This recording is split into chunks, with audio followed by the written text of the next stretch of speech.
Hi friends, welcome to my channel. ഞാൻ നിങ്ങളുടെ മുന്നിൽ വന്നിരിക്കുന്നത് ഒരു നെയ്പ്പത്തിരി റെസിപ്പി ആയിട്ടാണ് കേട്ടോ. അപ്പോൾ അതെങ്ങനെ ഉണ്ടാക്കാൻ നോക്കാം. നമുക്ക് അടുപ്പത്ത് ഇപ്പോൾ കുറച്ച് വെള്ളം വെച്ചിട്ടുണ്ട്. ഇതിലേക്ക് ഒരു നുള്ളു ഉപ്പിട്ട് കൊടുക്കുക കേട്ടോ. ആവശ്യത്തിന് ഉള്ള ഉപ്പിടുക. പിന്നെ ഇച്ചിരി വലിയ ജീരകം നല്ല തിളച്ച് വരുന്നുണ്ട്. അപ്പോൾ നമുക്ക് അതിന് ആവശ്യത്തിനുള്ള പൊടി ഇട്ട് കൊടുക്കാം കേട്ടോ. പൊടിയിട്ട് കുറേശ്ശെ പൊടി ഇട്ടിട്ട് നല്ല വെന്ത് വരട്ടെ.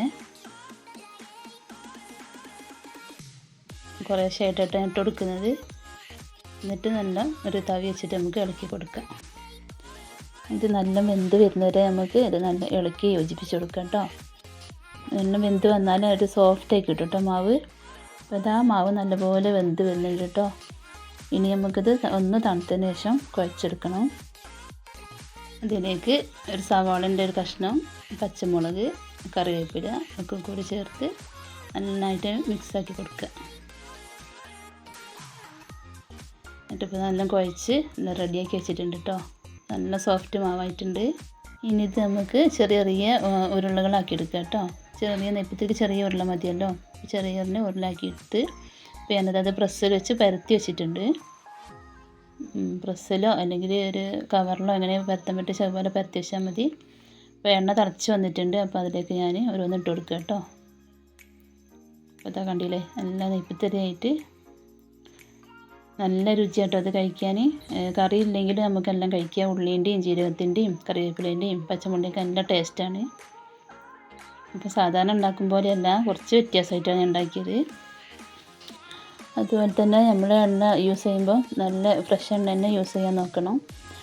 വേറെ എന്തെങ്കിലും യൂസ് ചെയ്ത എണ്ണയാണെങ്കിൽ നമ്മൾ നെയ്പ്പത്തിരിൻ്റെ ഒറിജിനൽ കളർ കിട്ടില്ല കേട്ടോ.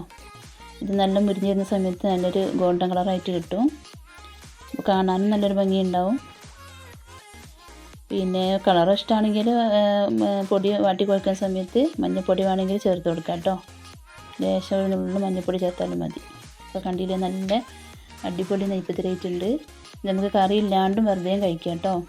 അപ്പോൾ ഞാൻ ഇതിൻ്റെ കൂടെ ചിക്കൻ കറിയും ചിക്കൻ വറുത്തതും കൂട്ടി കഴിക്കാൻ വേണ്ടിയിട്ടാണ്.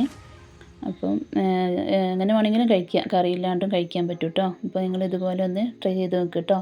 ചിക്കൻ കറിയോ ചിക്കൻ കുറുമയോ അല്ലെങ്കിൽ ചിക്കൻ മുളകിട്ടതോ എങ്ങനെ വേണമെങ്കിലും ഉണ്ടാക്കി നമുക്ക് ഏത് കറീൻ്റെ കൂടെയും അത് കൂട്ടി കഴിക്കാൻ പറ്റും കേട്ടോ.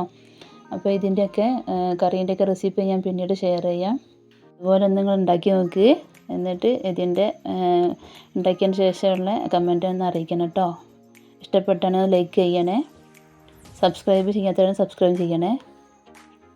അപ്പം മറ്റൊരു വീഡിയോയുമായി വീണ്ടും വരാം കേട്ടോ.